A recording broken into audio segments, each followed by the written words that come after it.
Adi Guna ngger anak muridku sing tak tresnani. Gedhe tekadmu lan dhuwur panggayuhmu nak. Nganti mbok rewangi mepes raga banting nyawa sing pamrih iso nrimo aji guntur geni saka nggone mbah kene ya nak ya.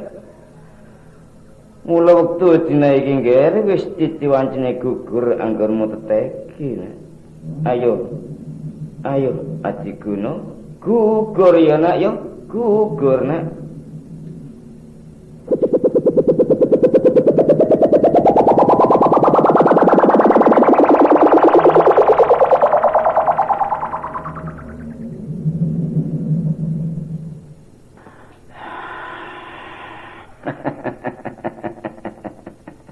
Popokna imanmu dhisik ya nak ya.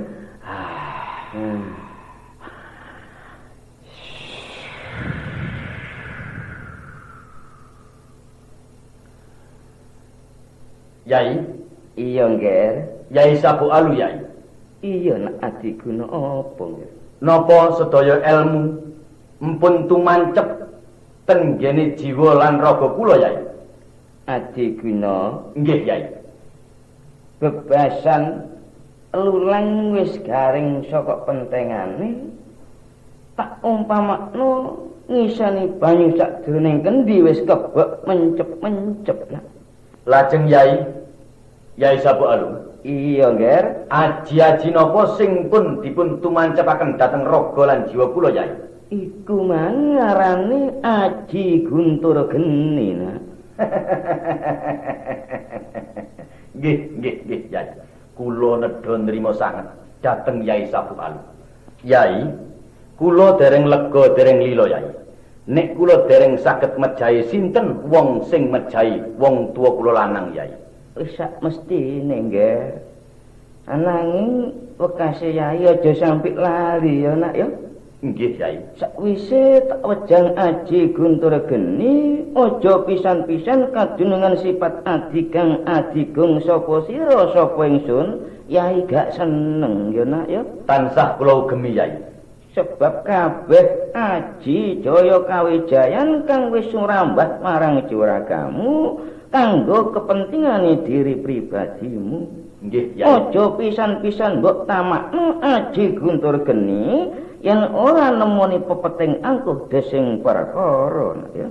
Nggih, kula kiambak nggih mpun nyemrepi Yai. Nek pancene aji jaya kawijayan niku saged lebur dening pangastuti. Mula cok sinten tiyang sing tumindake apik niku sing bakal ngunduh wae pakerti ngoten terus Yai. Bener. Tapi Yai, mugi-mugi lilani. Sak ongkur kula kinggene pedhepokane Yai Sabu Alu mriki. Mugi-mugi Yai, kula enggal saged mejahi sinten tiyang sing mejahi bapak kula Yai. Lah sakniki Yai, kula nedhi sumerep kesah Yai Sabu Alu. Yai, Nger, sak lerese mawon Yai. Sing mejahi bapak kula niku sinten se Yai? Adi Guna. Nek bab patining wong tuamu Yai ora ngerteni nggih. Lho, ora bisa nerangno sing tarwaca. Mula wektu dina iki awakmu mudhuna menyang tanah pengare ya nak ya. Lajeng Yai njujuga desa Mojo Dhuwur mampir anggone pamanmu Wirajaya. Bapatining wong tuamu sing mangerteni ora ana maneh kajaba pamanmu Wirajaya, nggih. Oh, nggih Yai. Nek ngoten Yai, reh denipun cukup, kula nyuwun pamit Yai. Kula tak kesah ngene paman kula. Aja kesusu, Nak. Aja kesusu, nggih. Sadurunge mudhun saka padepokan Yai, coba iki pusaka minangka kanggo piandeling awakmu tampanono, Jong. Pusaka napa niki Yai? Iki araning pusaka tapak liman. Tapak liman. Iya. Guna lan kesentikan ya. Iki bakal luput ing bebaya menawa awakmu kegandengan karo pusaka iki. Ngaten Yai. Sak tindak lakumu bakal nemoni slamet, Jong. Matur nuwun Yai. Yai Sabu Alu. Iya, Nger. Benjing nek empun mantun kabeh napa sing dados kepinginan kula niki Yai. Kula wangsul malih dhateng padepokan mriki Yai. Lak dikeparengaken si Yai. Oleh, Nger. Agak jole ya apa pancen anak murite. Nggih, Yai, matur nuwun saderenge Yai. Ananging wektu dina iki Yai bakal ngekeki tetenger, Jong. Nggih, Yai. Gandeng karo Aji Guntur Geni kang wis sumrambah marang jiwa ragamu. Mula seksenana lan kineksenan genter kelawan pater bumi wiwah angkasa uga suket gegodhongan pisan. Wektu dina iki awakmu tak wenehi jeneng Pendekar Guntur Geni. Oh. Matur nuwun, Yai. Kepareng lumenser Yai Sabu Alu. Pareng Yai. Iya, nggih.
Diwiwiti ae apa? Alah, lah buktine sapa sing mau bendinane. Tapi yo gak entos. Kan apa wingi awake sumer. Yo melok aku tak jayo saiki wis waras. Alah, sumer yo kon dhewe sing gawe-gawe mbok klek-klek mangkane leso kabeh. Lah sapa kate sing ngomong aku? Lah wong kon gak entos masak iku. Entos mbah-mbah ta? Alah, mbah situk ae. Mbah situk. Iku lho, delok sarakmu teng klombrok sapa jange sing mbah? Lah wong ngene bagane dhewe. Lah iya kok memel ae kon iki sih. Mbak, kamane ambek aku kon, ha? Alah, saiki dijojokno mbok titenono sampean. Apa? Entek joget cilik sapa ngomongane ya aku tok. Alah, mbak yang loyong ae. Ya jarno sih golek butuhan, romo rak mangan sih kon iku. Alah, mangan arang-arang dhisik. Saiki kurang kae sarapan ngono, ngomong tok. Ngomong ya gak entas ae lho. Olah entas kulo ditane rahae iki lah. Lho, ngene kok pantas. Aku sama niku. Ayo, Pak.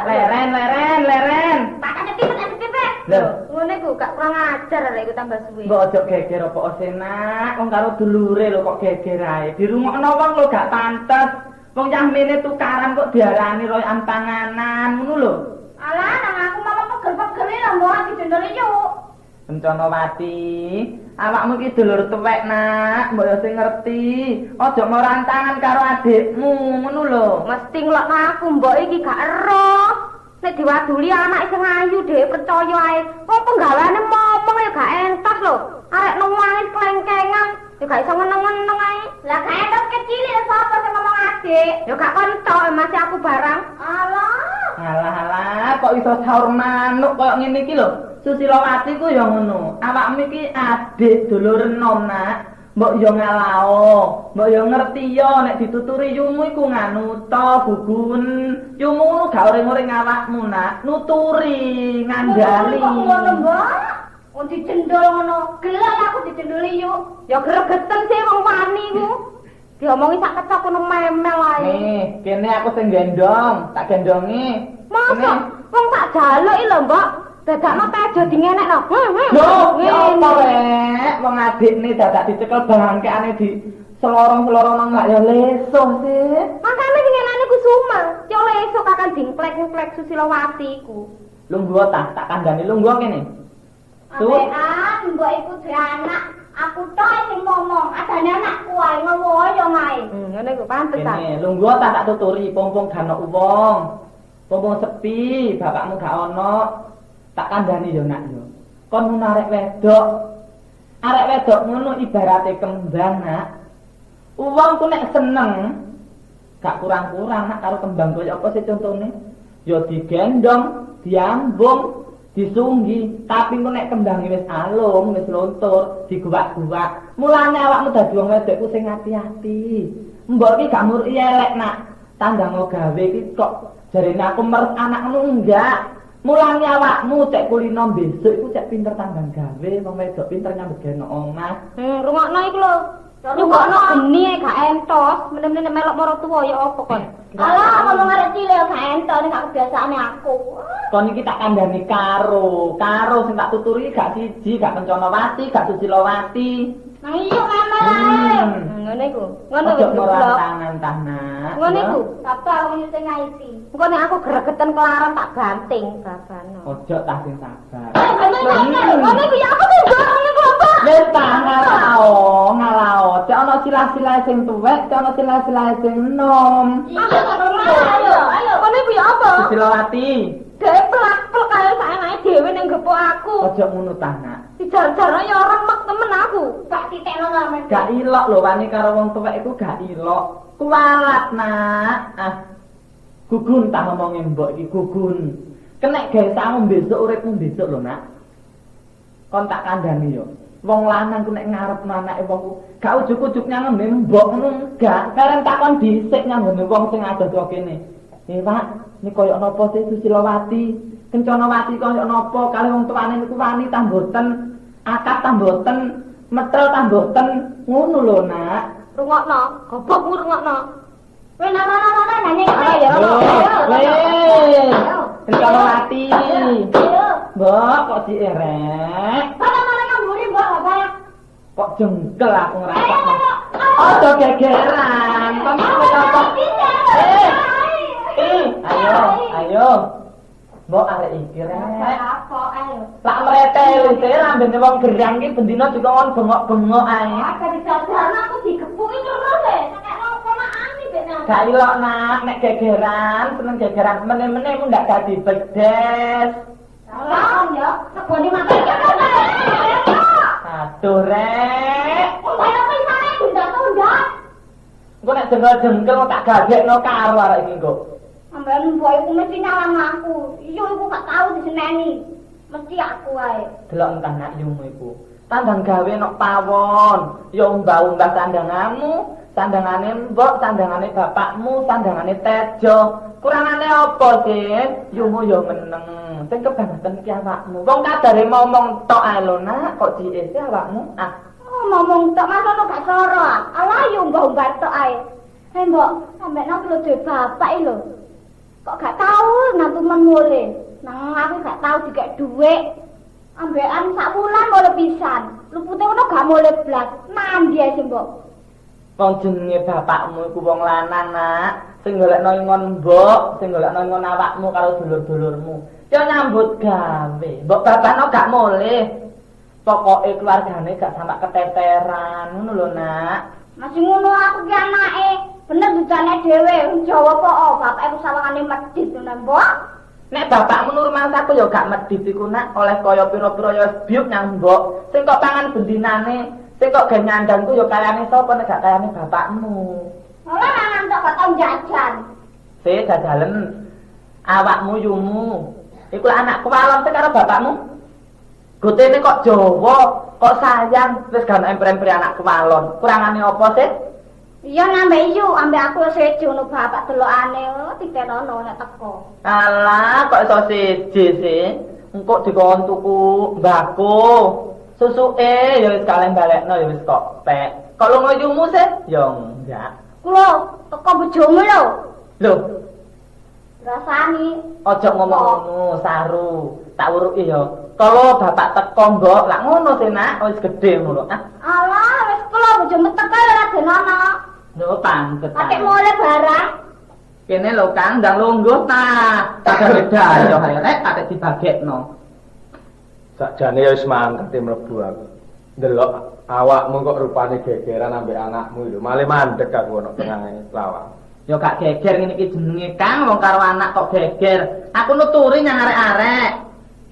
Nuturi ame nyetoti ngono kok ambek dijiwiti, pupu kudu galeng ngene ngono kok. Alah, mo yo gak nemen ae lho. Wong jenenge wong tua karo anak sih nak yo ngedekno. Jar awakmu iki cek ro wedi ngono lho. Medekno terus ae, sama gosong ate buku. Alah, angkane kon iki patrae nakal kok titi. Nakal sampe doyo ngono, Mbok yut tok ae. Kok mesti ngono nek dituturi. Kono apa bapakne teko nang digagekno ngombe tah yo apa ngono. Lah apa? Bapakmu semlengeren kaya wong matek. Ambeku bapakku ta bojoku, Mbok. Lah sampeyan yo apa bojone? Kon iki wis gedhe tak wuruki ngono lho, Nak. Carane nek bapakne teko, tambokne teko ndi-ndi, digawekno ngombe, ngono lho. Masih meneh-meneh nek ndek bojo ya ngono, Nak. Nek bojomu teko, nang dicepakno ngombe. Apa anane dito ngono lho, Nak. Bapak iku rewel, Mbok, ladenane. Kok dikakno teh, nyaluk kopi, dikakno kopi, nyaluk susu, mulai aku ora karasen ngadeni bapak. Ya aja bosen-bosen tanak wong ladeni wong tuwa. Wong iki sing ngingoni awakmu enak. Kono nanti gak nang ngombe kono. Ngombe apa? Lah nek dipekno ya pekno lho. Ngombe apa? Kopi. Kopi? Iya. Kata. Kopi ae. Lah cilik apa gede? Apa sih kono bedane? Nek wis gede 50, nek wis cilik 20. Tak foto dulu kan kok. Rek kok kurang ajar temen. Ya aja ngono ta, Kang. Ah, Lah kepantesen ngari bapakne kopi ku diregani nek gelas gede 50. jawane ngono ngajak guyon, Kang. Kangen karo sampeanku kangen. Ngono lho. Ngono iku didiken sak bendina. Aja sampe kebacut. Gelane aku. Wong arang-arang mulih, ya maklum sik Kang arang-arang nunggoni omah dadi gak ero. Gak ero ono apa nek omah ki gak ero. Nek aku ngono gak kurang-kurang, Kang, nuturi nyanggoni anak. Nah, tapi buktine anakmu wani ngejak guyon wong tuwa iku pantesan ta ngono iku. Lah ya lumrah sih, ya lumrah. Katik wong arek-arang kepethuk karo bapakne. Nek gak kong ya pantes ae guyon koyo ngono. nek gak tau kepethuk kok dijak sengelan ngono wae. Ambekan. Kena iku ya ngono. Arang mulih kok nuju mulih, nyuk balik maneh. Dumehane saiki bojo-bojo wis lawas. Gak koyo biyen. Mosok sih lali, masih tahi anakku walon karo sampeanku. Mbok yo aja dicara koyo ngono. Aku lak wis pasrah sih. Wis aja dianggep anakku walon, anggepen anak sampean dhewe. Dadi elek apike anakku iki ya wangono benerno ana kelopotane. Engko gak wurunga lho, Kan. Nek arek-arek iku kleru dalane, saumpama ana ngene paran tumindak sing gak bener, sing katut kegawe elek ya sapa? Jadi murka sak rondo kuninge pisan. Ngono lho. Nah, tapi awakmu lak durung ngerti sanjrene pikirku lah. Apa sih? Apa mbok ngomong apa? Nah, aku iki kuwatir. Mbok menawa kok aku watek keras. Nek aku nuturi anakmu, ya. Gedene kok tak gepuk, cilike tak sengrat. Arek sampai nangis. Kon terus salah terimane nyang mungsu mbek aku. Sebab iku nyang aku anakku alon. Nek aku nu gatek duwe benose kaya ngono iku, Kang. Aku wis ngerti, wong tutur-tutur nyanggone anakmu ya elok gepuk. Wong jenenge wong tuwa lho, Kang, luwih-luwih kok sampean ngono iku pengalamane akeh. Katik wong weton-weton peguron kaya sampean ngono iku. Lah iya, Mosok ya ngarah mentolo nyanggone anak. Mosok ngarah sampe dipateni wong jeneng tutur-tutur nyanggone anak. Ngono lho. aku kuwatir kon salah tampa kok nek anakmu tak senggrang. Lah dene kon wis ngerti, ya. Wis cukup pengertenamu, ya gak apa-apa lho nek wis ngono. Ya anakmu culun kabeh mumpung aku ana omah tak tuturane. Heeh, mbek tak nurukno tejo iki lho. Ti, Ambek arek iku aja digendong ae mundak ngalem. tak melelek iki mang. Ambek yumu pisan kono lho Kuncanawati dan Rene. Kalau itu bapak kalau. Ini lho, bapakmu teko. Bapak, Dene lungguh. kacang lungguhno barang. Iya, ya apa mbek anake? Pengaran sih, Pak. Aku lho krungu ngomonge wong-wong iku lho. Kon niku jare sak bendina geger ae mbek yukmu gak ana rukun-rukune lho. Kepantesen ta kon rame iku mbek dulurmu. Sopo sing rame iku sapa sing tukaran ambek sampe kok ngono ngomonge wong sing gak tau mulih ngono. Lah kancamu Paiti ku ngomong mbek bapak ae. Ambek kok ngandel omong yo paitis rek. Lah gak ngandel ya apa wong iku tanggamu. Entang kamu sampe gak tau mulih ngono. Nah gak tau mulai tapi nek bapak teko iku mesti ngomong. Dadi kon niku ya dadi arek wedok nduk aja gegeran ambek dulur gak ilok, ya. Yo dhewe nakal ngono. Ping pindho nek dituturi mbokmu nganut. Sak kabeh ngomongane gugun. Gak ono critane nek wong tuwa iku nuturi nyang anake gak bener. Ngerti ya kon? Wong kon dituturi. Wis iku apa kon niku gak dirungokno. Wong dijak ngomong geran dadak tekul oleh dedes ae. Enggak tau teko ngomel ae. Gak ngomel maneh kon gak bener. Gak bener sampean roh. Gak ro ya apa kabeh sing ngomong. Wong kula kon niku nek ditutur wong gerang dirungokno. Aja atik mantak-mantuk tok. Wong iki apa rek kebacute. Gak tau wis dhuwit ngepukan. Tak kepuk. Lho, pantese wong gerang dikeplok kaya ngene. Sampean Yuk ngono omah pisan. nang jero nang tengok. Kok ngene? Napa? Cek gak gegeran ae sak bendina mbek awakmu tak tuturane iki. Apa nyeluk yuk, Pak? Ya ono perlune nek nyeluk ngene. Perlu apa sih? Mbak kon iku apa sih takon ae? Ayo yang ngerti ngepuk. Lah iya ngomong nggak perlu apa nek gak ono gak tak celukno. Tak kon tuku rokok. Alah, tuku rokok bisa ngomong aku saya ngomong yuk. Wae-wae agat. Lah iya celuk dhisik yukmu. Mak, Iki tak kon tuku rokok kok emo ya sih. njaluk duit tak? Lho wong dikongkon durung budal kok njaluk buruan. Kok duit ya, Pak ya? Iya kok tak kei dhuwit. Yuk, celuk Bapak. Aku iki ngingoni arek loro iku kait bayi sampai sakmono gedene ya. Ana gawene ya. Ngene iki lho, ketok arek loro wis gedhe ngono. Gak sepira nek sing cilik, adikne sing gedhe lho lolak-loloke katik semok pisan. Ngene iki meneh-meneh nek keduwe wong ngono aku dhewe rumangsa getun ya. Apa iki? Celuk Bapak iku lho, Mbok. Mesti ketemu bamban. Aku sing cepet kase. Ha nang rene. Apa sih, Lapo anak mburi kon? Untuk mbamban. Gak ngono sih Susilowati lho nyeluk ya plek. Nyeluk plek. Lah mulane iku ketok satru bene mbek awakmu. Mosok tangane kula le enteng gepak-gepuk ae gatel bekne gak gepuk. Umbah-umbah ta kono mburi. Iya ya. Ya gentekno adikmu tas diluk ae. Ngono maneh, Pak. Wong ngomong ae gak entos. Mbah-mbah sandangane dhewe ku gak entos. Pokokne adike wong gak kon wong entos. dulure sing tuwek. Nek gak sing tuwek sing nuturi sapa maneh? Ya Susilowati ku dituturi. Wong aku sik takut ngomong sak kecap ae kono 10 kecap, Pak. Ngadur. Nah ya apa kon sing tuwa lah nek gegeran terus kepantesen nah. Ambek nek dirungokno wong lho sawangane wong tuwa gak iso nuturi. Pak ngapa sih kursine dicedhek-cedhekno rene iki sih, Pak? Ngomong nek gak idek mbek anak lah gak pantes ah. Izin aku ngalih delok wong ya gak pantes kok iso kon dijejerno ngene.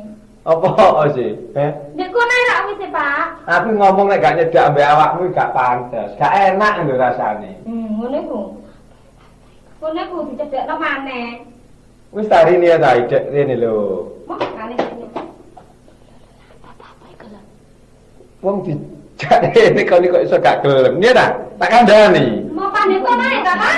Wah, ya wong ngono iki. Le. Bapak iki ya ndase rada bengel. Pijetono iki. Malang aku sik umbah-umbah kok selek udan lho, Pak. Pak. Apa nek ake pijetan dilo. Bunge mulai teko tak celukno mbok ayo. Oh, aku nek dipijeti mbokmu iku lara kabeh soal drijine gede-gede. Enak lho kuat, lah drijiku cilik-cilik masa kuat gak kira-krasa. Enak lemes, tanganmu lemes. Saiki nek Oh, pijetan. mau Pak. Mbok pokoke adik gak garing lho, Pak. Sediluk. Mau? Diluk ake.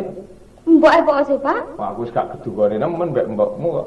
Akhirnya Sing endi sing pegel? iki lho lah, ya kene. Nah, ya. Lah, mangkos dulu ayo. Iya, Iki ta. iya. Lho, mosok sediluk mek sak nyetan. Ayo sing Lah, ya suwe apa? tetek lho. Pak sampean gak sakno aku engko nek popoke tejo gak garing senani mbok. Sing suwe ta? Sing suwe. Ngene ta? Iya, nah, ya nek. Akhirnya. Aku tak ambek Wes, direken ya. iki apa sih? Nah, terus kene ah, kene rada bengel iki. Kene. Akhirnya. Kene ta. Iya. Akhirnya. Lah apa sih kon sing rada nyelek tetek Apa? lho. Gak wani. Lho gak wani apa sih? Kok nek mbokmu ya nek muring-muring aku sing tanggung jawab. Akhirnya. Nah, ya ngono. Ngono sih. Sing enak. Ojo ditekek ta. Wong mijeti bapak kok ditekek ya sih. Ojo digepuki. Ojo nekek kan. Wis tak njaluk apa tak turuti kon. Nek asal kon gak ngomong-ngomong mbek mbokmu ya njaluk apa ae tak kei. Ya. Ya ngono nek aku sak jane mbokmu wis kuat tinggal tak pegat kok. Temen tak pegat jange mbok mojok idik-idik tamu nang ngajak guyon kan. Wah wis. Enak terus. Aku gak ana kono gak kerasan ana kene. Saking ana kono. Kono wis gedhe no atiku tambah bunga. Oh, aja ngajak guyon tak kene. Wah, ngono. Jangan tanganmu lemes aja. Iki ya jeri-jeri lembut-lembut aja nih jeri-jeri. Wah. Lah, gitu. Loh. Kok mereka? Kan apa mbok, Pak? Kene. Ya apa? Dadak digenteni kono sampe aku gak ero. Sampe kecelik aku. Alah. Ganteni yo gak ngomong-ngomong kok niku. Lah apa nganteni kate ngomong cek nero? Sampean mulai ngomong Mbak Yu. Kon rene mati kus kerasa tak dengkek sampean. Ngomong apa aku mbak Yumu mau? Alah apa kate ngomong drujune mbokmu gede-gede. Kudu tak pegat, tak anak nembok sampean. Ini lah. Gak. Ojo kondo ya. Ojo kondo nak tak kei dhuwit nak ya. Alah nek ngene dikek dhuwit. Ndi saiki ayo dhuwit ayo. Ya nak. Ya sekarang. Pokoknya kon asal gak kondo ambek mbokmu. Piro iki? Ya. Alah, mek 100 gaya apa? Arep pinter sir-siran nek gak 100. Duh, kepantesan ngono iku.